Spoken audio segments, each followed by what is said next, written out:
अस्सलामुअलैकुम दोस्तों, उम्मीद है कि आप हजरात खैर आफियत से होंगे। अल्लाह रब्बुल इज़्ज़त आप लोगों को इसी तरह खुशहाल रखे, आमीन।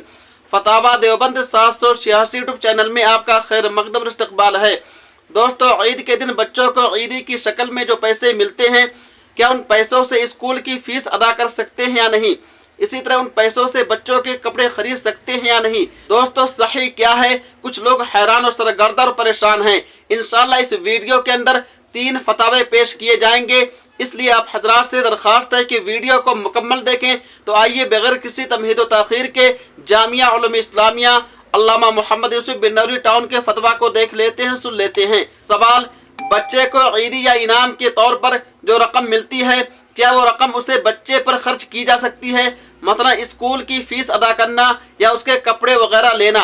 जवाब, बच्चों को जो रकम इनाम या ईदी के तौर पर दी जाती है, वो रकम बच्चे की मिल्क होती है। किसी और शख्स का उस रकम को अपने इस्तेमाल में लाना जायज़ नहीं होता। बच्चे के अपने मसारिफ में उसको खर्च किया जा सकता है, बच्चे के कपड़े भी लिए जा सकते हैं और उसके स्कूल की फीस भी अदा की जा सकती है। फ़कत वल्लाहु आलम। दारुल इफ्ता जामिया उलूम इस्लामिया अल्लामा मोहम्मद यूसुफ बिन नूरी टाउन। अब आइए जामिया उलूम इस्लामिया अल्लामा मोहम्मद यूसुफ बिन नूरी टाउन का दूसरा फतवा देख लेते हैं, सुन लेते हैं। सवाल, नासमझ बच्चों को ईदी वगैरह की सूरत में दी गई रकम से उनके लिए कपड़े वगैरह लेना दुरुस्त है या उनके बड़े होने तक उन पैसों को हिफाजत से रखना बेहतर होगा? जवाब, नाबालिग बच्चों को जो रकम ईदी के तौर पर मिलती है, वो उन बच्चों की मिल्कियत होती है। किसी और शख्स का उस रकम को अपने इस्तेमाल में लाना जायज़ नहीं होता। अलबत्ता ये रकम बच्चे के मसारिफ में खर्च की जा सकती है, बच्चे के कपड़े भी लिए जा सकते हैं और उसके स्कूल की फीस वगैरह भी अदा की जा सकती है। बाकी कौन सी सूरत ज़्यादा बेहतर है, उसका फैसला बच्चे का वालिद या सरपरस्त अपनी माली हैसियत और बच्चे के मसाले को देख कर सकता है। फ़कत वल्लाहु आलम।